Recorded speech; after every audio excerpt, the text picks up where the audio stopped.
Mayor, can you hear me? We can hear you. Okay, great. Just wanted to make sure. Very Wizard of Oz-like voice. It's so big, Gina. I mean, that's a good thing. Okay.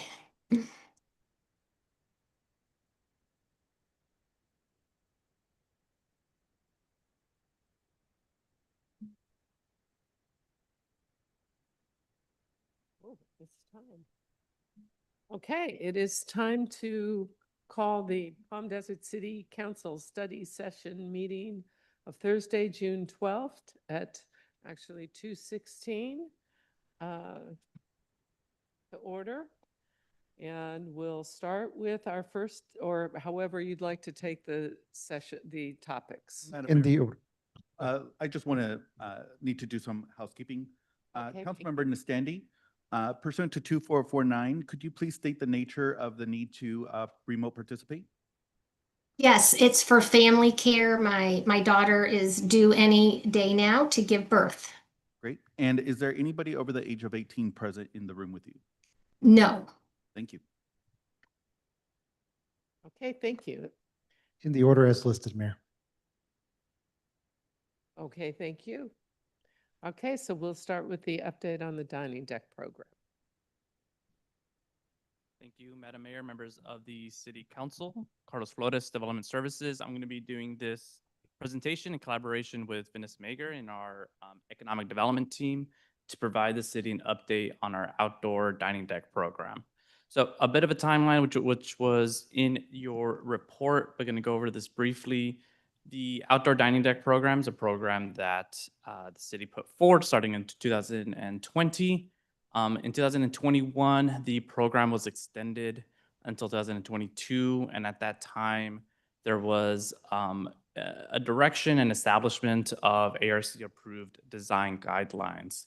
Since 2021, the program has been extended a couple times, initially through 2024, and then ultimately it was extended another time until the year 2026. Additionally, back in November of 2023, the city council, when they extended the program, there was also an approval for updated dining deck guidelines. The updates at that point were more about providing visuals and helping the restaurant operators understand, not just in text, but also in visuals, what the expectations were for these dining decks. Additionally, there was also administrative information put into the guidelines, including a checklist that city staff would work with operators on, and insurance requirements and things of that nature. After November 2023, in April and May, there was discussions on a fee, so an agreement and a fee for these dining deck operators to use the right-of-way, and a fee was eventually established in October of 2024. As you may recall, also in last year, May 2024, there was a study session to discuss the El Paseo Street Rehab Project, which was a project going on El Paseo, and it was agreed at that time to postpone the portion of El Paseo project until this year in 2025, which the city council awarded in just in May. So that's a little bit of where we were in the past, and we're going to give an update on what we've done over the past year and where we're at, next steps are at. Good afternoon. So we've been in contact with the dining deck operators since 2024. They were part of the process when we went into updating the design guidelines. As we've approached the summer of 2025, myself, as well as the planning department, have met with all the dining deck operators to let them know that the paving project was happening, that dining decks needed to be removed by June 1st. As of June 2nd, all dining decks were removed. During those conversations, we also let the dining deck operators know about the new temporary use permit that needed to be applied for in order for those dining decks to go back after the paving project. And at that time, we also discussed with them the annual leasing rate.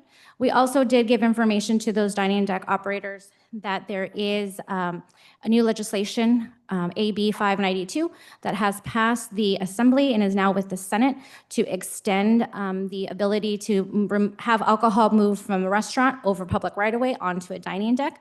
That currently is being read. That would extend that process until January 1st of 2029. Since it has been read through the Assembly, it was amended twice. So we'll see what the Senate ultimately ends up doing, if it is going to get changed or if it will be approved. Oh, and I went too far. This next slide, I'm going to go back. We'll just show you also, this was the documents that we gave to each of the dining deck operators, kind of a FAQ, you know, the frequently asked questions, so that they were well aware of the process going forward and what had been done up to prior. Can I ask, and maybe there may be some other questions. I have two questions I'd like to ask kind of quickly on this. What side of El Paseo are we starting on first? We're starting on the south side, closest to Highway 74. Okay, so south side, then we'll move towards Portola. Is Portola the terminus on? It will go, the operation goes all the way to 111. So it's from Okay. 74 all the way to 111 on El Paseo. Okay, so would it be 111 to 111? No, so starting where like Shorebird is and going from Shorebird all the way to 1 El Paseo Plaza. So okay, so 74 to 111, like, just like you said. So the other question I have is, there's a dining deck still there.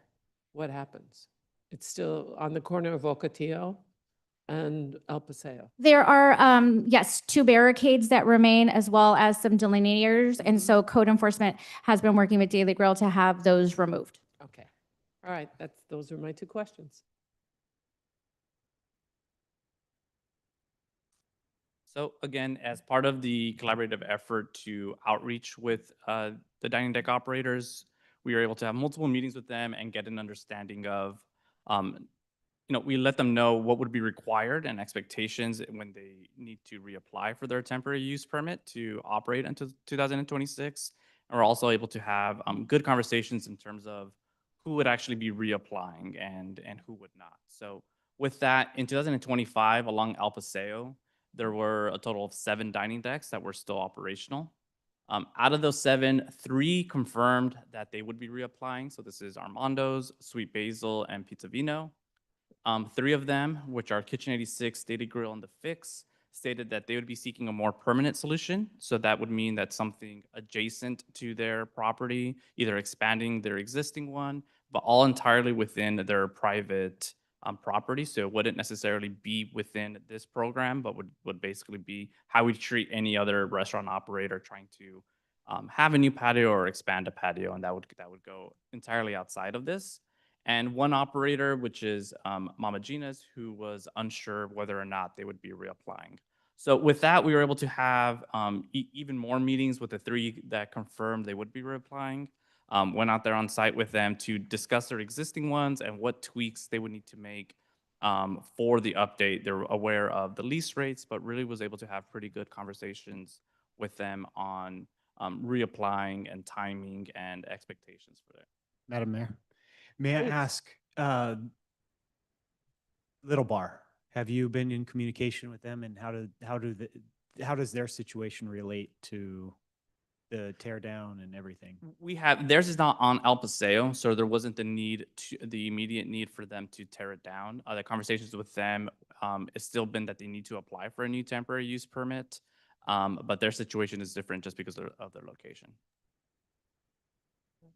Any other And I have a questions? question then too, since we're doing this Q&A this way. So on the 3 that stated they would seek a more permanent solution, Kitchen 86, Daily Grill, and The Fix, have they said how they would do this? Are they looking to get permission to go onto the sidewalk area, So- or it's to be determined? We haven't seen any plans from them. It's been more hypothetical in nature. I did communicate that, or they are understanding that anything within the right of way is a different conversation altogether than within their private property. Additionally, if they push their patio in far along the sidewalk, we need to make sure that there's ADA access and so on and so forth.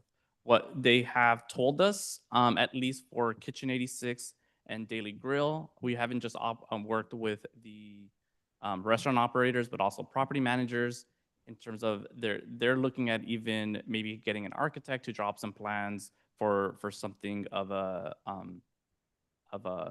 more permanent design. Daily Grill has talked about utilizing another portion of their patio that they currently have, and more about rehabilitating that rather than something new. So there's a few options that they have, but the conversation has, they've been made clear what the line is to require a dining deck and go into our sidewalk or right of way. Okay, so there is no misconception that they think they could have approval to expand their restaurant out onto the sidewalk then? No, and Okay, that would great. be, we would review that and make that clear. Great, Please. thanks. My question is a softball question. I would just like to confirm that on the document, you are the contact person in Nick's absence here, Nick 2.0 for the purpose of this document, or is that someone else's contact? Yeah, email is going to Nick, go to me, so yes. Okay, perfect. Thank you. And so here, as part of the, as part of the previous times this came to council, one of the things was getting an annual TUP for these. So just wanted to go over again, reiterate, we created a new temporary use permit for outdoor dining decks, really outlining submittal requirements. We established, per council's approval, the annual lease rate of $7.08 per square foot per year. Required the completion of a revocable license agreement, and added a clear summary of insurance requirements. So these are all things that all the operators are aware of, and including the 3 that will need to reapply. And we worked with them on timing in terms of, this is when you'd be able to actually construct it and use it after the rehab project is done. And also this is when your payments will be required and what it will mean. We also received correspondence from Southern California Gas Company, so SoCal Gas, And they had some general concerns about dining decks because a lot of them they found to be are constructed over their infrastructure, and obviously that is a concern. And so we had a really good productive meeting with them last Friday to discuss where we're at, and then to hear their concerns. And we agreed with them that we would send them any new temporary use permit applications for these. We'd send it to them so they could inform us of whether or not they're being proposed over their lines, and if they are, what types of conditions of approval that they would look for. And mostly, first and foremost, they just wanted to make sure that these operators are aware that if they are proposing it over one of their lines, that SoCalGas has the ability to go in there, whether it's emergency or maintenance or whatever it may be, that they have the ability to go in there and do those repairs. So we had a good productive meeting on that. And here, again, these are the guidelines, just again as reference, that were approved in 2023. On the left-hand side is the outdoor dining deck checklist. So this checklist was actually used by our code compliance staff over a year now, or a year and a half, where they use the checklist to go out with the dining deck operators and provide expectations. This is what we're going to expect from you. Some of the dining decks did make upgrades based off of this. First and foremost, safety was one of the biggest concerns. Especially vehicular safety. So multiple dining decks updated with everything from reflectors to planters or K-rail and things like that to update. So this checklist is something that upon October, any new ones that would go out there, this is a checklist that would be used to make sure that they're in compliance. On the right-hand side, you'll see these are some of the graphics that we added in November 2023 to not just provide text information of this is what we expect, but also some visuals on what we expect for barriers and drainage on these decks. There's graphics throughout the updated guidelines to really demonstrate the do's and don'ts, if you will. So with all that said, that concludes my presentation. That's where we're at right now. Staff expects, again, we've had good communication with these operators and expects to continue to do that. And we'll wait and see when we receive the updated temporary use permits to then work with them on constructing it in October. Comments? Go. Excellent presentation. Thank you, Carlos. The lease rates or lease payments were initiated last fall, October, November.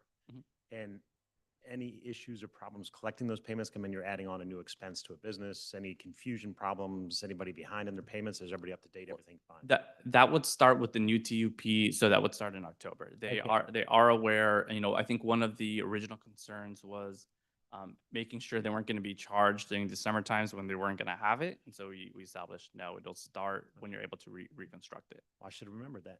Thank you, because I approved it. All right, thanks. Questions or comments?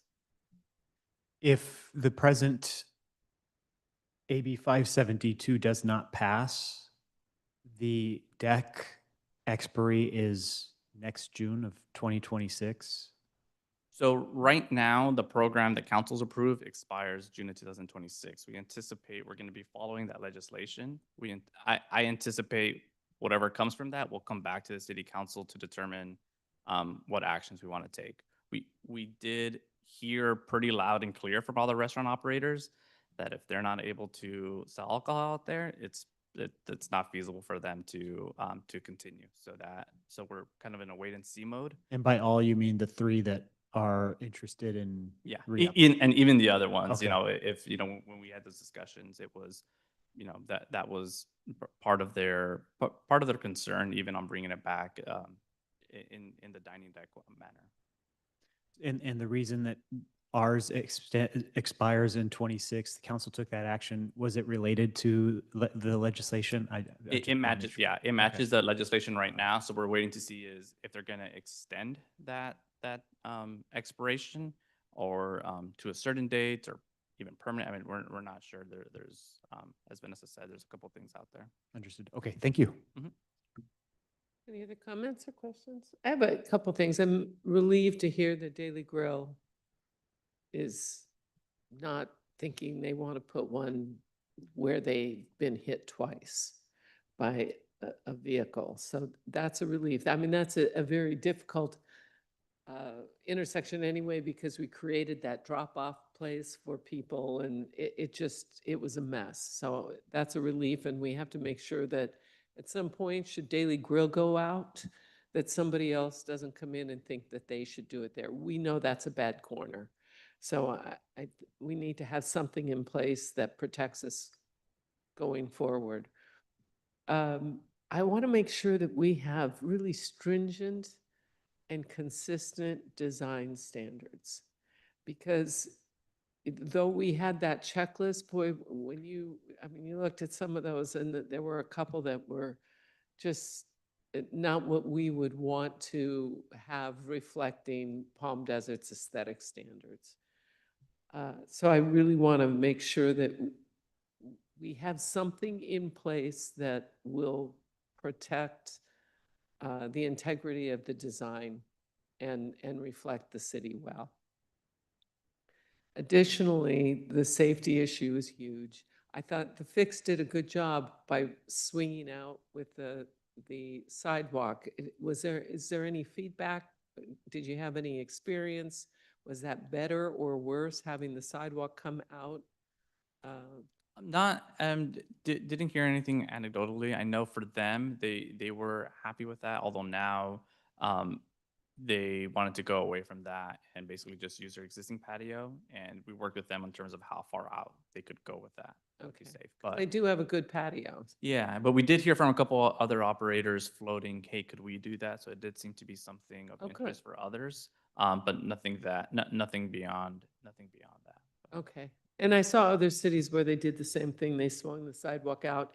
And not only does that then avoid the issue of you can't walk across public right of way with alcohol, but it just becomes a safer situation, I think. Okay, those are my thoughts. And again, I want to make sure that we have really strong safety guidelines in place and really strong and consistent design standards. We can't have it looking like we just threw it out there. And there were a couple that just did not reflect that well. So those I are my may, thoughts. Mayor, I want to echo your statements right on. I think especially with the way that the Fix did their sidewalk, it was really good. A lot of the complaints that I heard are people who say, if I'm walking my dog and there's waiters coming through, and I found that swing out was actually a really convenient way to handle that. So that was really neat. And in terms of the aesthetic, I was down the street this week and you take for granted. I know that these provide a good use, but some of them you didn't realize how unattractive they were until they were gone. Yeah, I agree with that. So, I don't know if we need to review that checklist or how we go about doing it, but I just want to make sure that we're not put in a position, some of the cities they would have competitions to see who could make theirs nicest for the season. And something to encourage them really to take pride in their dining deck. And to that point, there was one dining deck one night when I was walking on El Paseo, you couldn't get through because they were congregating in between their patio that was attached to their property and the patio that was the deck. So I feel that is something we have to do away with. Let's not pretend that works because it really doesn't work. And we've seen it on multiple occasions, what you're citing, what I experienced. So I really want us to take a look at this. And I don't know if that means we have to go back and tweak some of those standards and some of those guidelines, but whatever it takes to make sure that we have something in Palm Desert that reflects our design accurately, I think is important. Understood. I think for us, for staff, as we review the new ones, it's not just the checklist, it's also the guidelines, but also exactly what you're saying in terms of, are there additional conditions we want to make sure that they adhere to, whether it's the congregation of, you have to make sure at all times, you're leaving that, and just kind of hammering that home with these operators and maintaining that level of aesthetics and safety. But Right. that's definitely. And I think we make it easier for everybody when we have strong guidelines in place. So let's make sure we do that. And that's it. Unless there are any other comments? Nope. Okay, Gina, do you have anything? Okay, great, thank you. And please, Councilmember Nastandi, please speak up because I may kind of, I Over- most certainly will. I'm sure you will, thank you. Yes. Okay. Mhm. Okay, we'll move to our next item. Good afternoon again. So my name is Vanessa Mayer with the Economic Development Department. Before you is the 2025 Commercial Brokers Report Strategy Discussion. This is a biannual brokers report that we put together. Some of the key takeaways that we heard this year.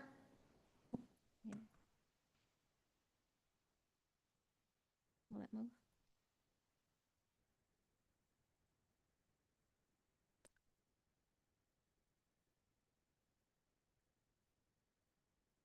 I'll just keep going. So some of the key takeaways is that Palm Desert is centrally located, and that continues to be one of the driving factors that businesses choose to come to the valley and come to the city of Palm Desert.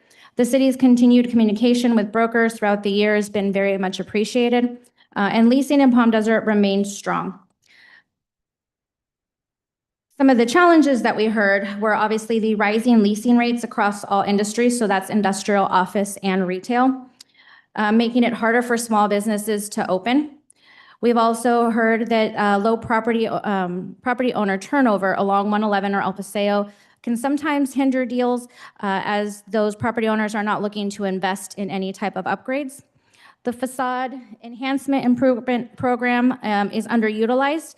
Some of it is because our brokers and our property owners are unaware of the program, and others because they're hesitant due to costly ADA upgrades or prevailing wage requirements that come along with accepting public funds. And then lastly, brokers are seeing a mismatch when it comes to commercial retail space. Currently, businesses are looking for 2,000 to 5,000 square feet, not the large big boxes that are anywhere from 15 to 30,000 square feet. And so we have a number of big box spaces and not enough little boxes to fill. The brokers report included a few forward-looking ideas to help address some of the challenges shared by the brokers. These strategies were not formal recommendations when we put them into the report, but rather concepts that staff would like to explore further, some of which are already being worked on, such as our communication with the brokers that is ongoing. We meet with them not just the biannual report, but also as we are seeing vacancies that are coming up or movement that is happening, we reach out directly to them, as well as we continue to streamline the process is through the permit program or through the permit department, as well as planning, building and safety, and economic development.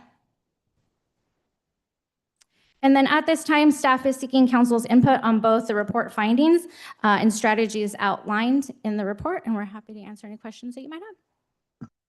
Thank you. You have questions? Yes, I have two questions.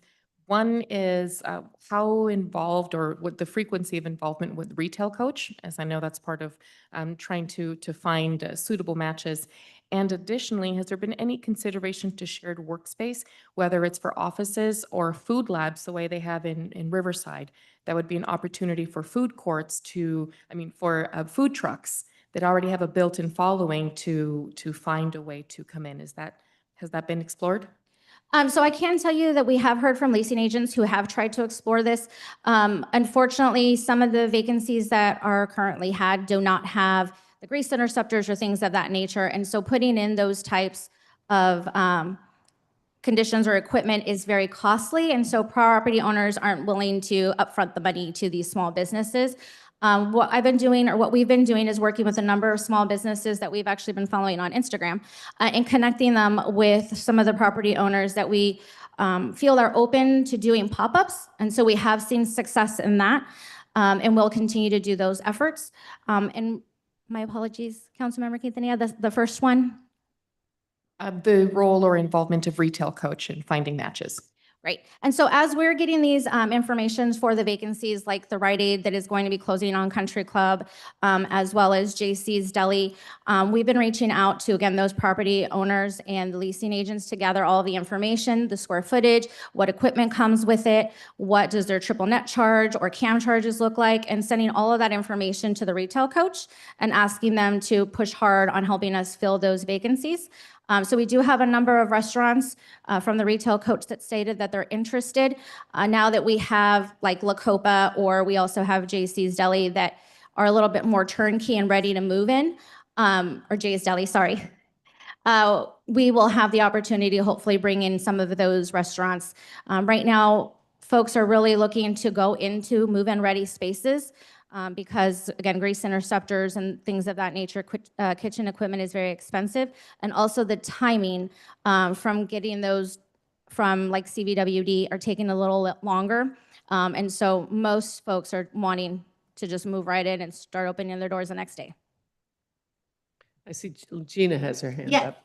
Yes. So in terms of the facade enhancement program we have, you said it was underutilized. And one business that I know used it was Las Casuelas Restaurant. And anecdotally, it seems whatever expense that, prevailing wage caused and ADA requirements, their restaurant has remarkably turned around. It used to be mostly takeout before they did the enhancement, and now you can go there any evening of the week and it's packed. Is there any data to show that's been shared that how a facade enhancement could potentially help some of these other owners that perhaps are concerned about the cost that There will has- be incurred? Oh, sorry, there has not been, but it's something that we can definitely do. I've been reading up in regards to ADA exceptions and what might be able to be allowed without triggering some of those costly changes. So I've been working with building and safety on that. So we'll continue to explore that. And however we can get that information out about the facade enhancement program, if we can work with Ray from Casuelas to kind of use him as our poster child of the way to utilize it so it really makes sense for a business, we're looking to do that. Okay, thank you.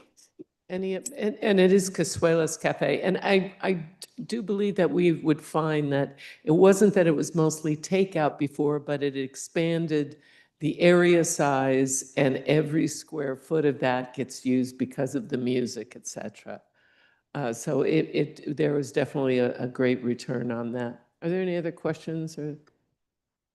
Yeah, I will say thank you for turning this around so quickly for us. One of the things that I think we have a special opportunity on is as we update our development code, I want to see if there's a way that we can incorporate some of these brokers to advise on some of the ways we can create flexibility in the uses.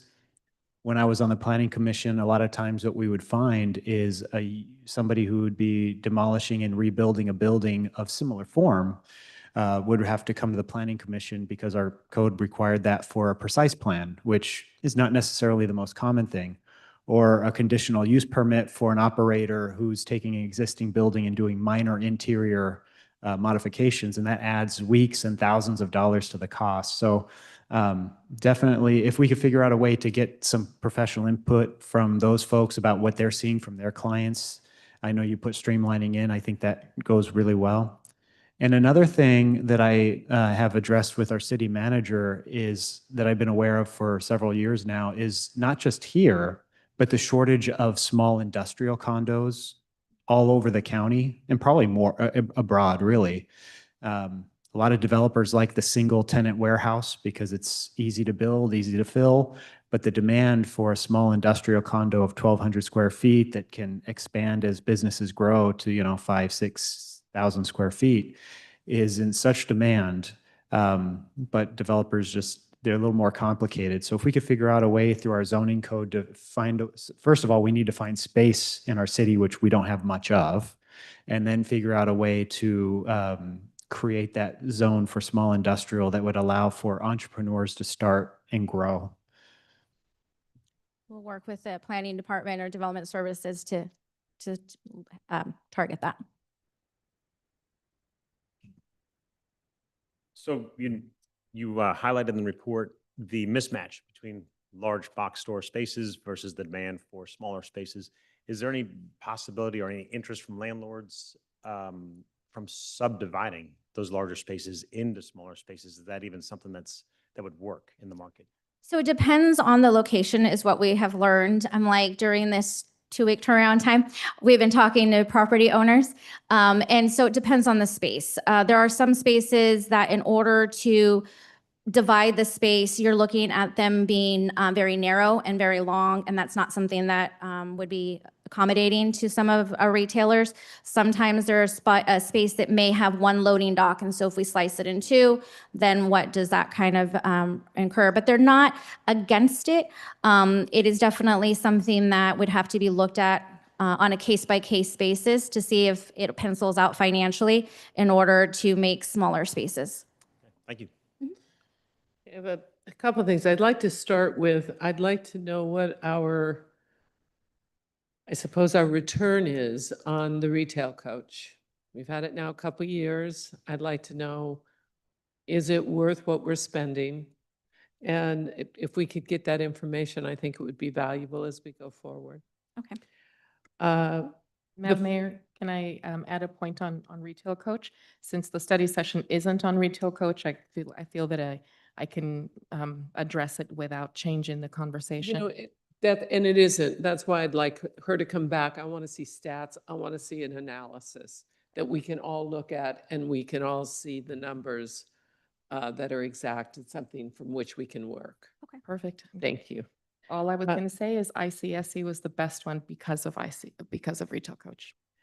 The other thing I'd like to mention is that we've had facade improvement elsewhere where it's been successful. On the northwest corner of San Pablo and El Paseo, we did front and back on that. And it's where El Corso is and all those little El Paseo jewelers. That's all facade improvement. And it turned into a great asset in that area. So I think there's great ways that we can communicate that. And I'm not so sure that prevailing wage is what scares people, but because of the cost of labor now is so high, I'm not sure that that is scaring people away. What I do think is we just need to make sure that people know about it. So we should work on that. I appreciate, you said develop a business-friendly development toolkit. I think anybody who's looking to go into business, if they can just go in and they see their roadmap, what a great asset that is. What a great tool that is for them. So I love that thought. I think this whole report is so great for us it allows us to take a step back, take a beat, and look at the whole environment and look at it through a different lens than our day-to-day working lens where we're just trying to keep up with everything that we're supposed to be doing. And this gives us an opportunity to really analyze where we're going and how we're getting there. So there's some great ideas in here. We have to be careful about what we're giving to people. You know, this isn't a socialist business environment, but whenever we can streamline a process, whenever we can show people how they have to get where they're going, it certainly makes it a more welcome environment. I think this is a great report, and I appreciate all the work, and I know it will. You know, this is a springboard for some really great stuff to happen. So thank you so much for that. Thank you. Are there any other questions or comments on this? Any comments? Gina, are you settled in? Do you have any comments on this? I've made my comments already and Great. I'm all good Great. And about the facade enhancement. Yes. Great. And you made the comment about, and it was on your PowerPoint. I don't recall seeing it here, but there is a complacency on 111. It's like we've got our building, it's making money, why invest in it? So that's going to take some creative solutions. How can we encourage people to take a building and invest and make it into something? You know, we looked at mixed use, and I think mixed use is a great asset in that area. Yes. So how do we encourage that? And, you know, and I remember hearing some of those are inherited. Yes. So what's their motivation? So we have to get creative and find some motivation for them. Well, we're all about creativity. I see that when I read this. So great. Thank you for all these ideas and for all this research it. I think it'll be a great asset as we go forward. Thank you. Thank you. Thank you. Okay, any other comments or thoughts? Madam Mayor, the next item would be the closed session, which is scheduled for 3:30. Okay, so we have a little over a half an hour. We'll meet back at the dais. Thank you very much. All right.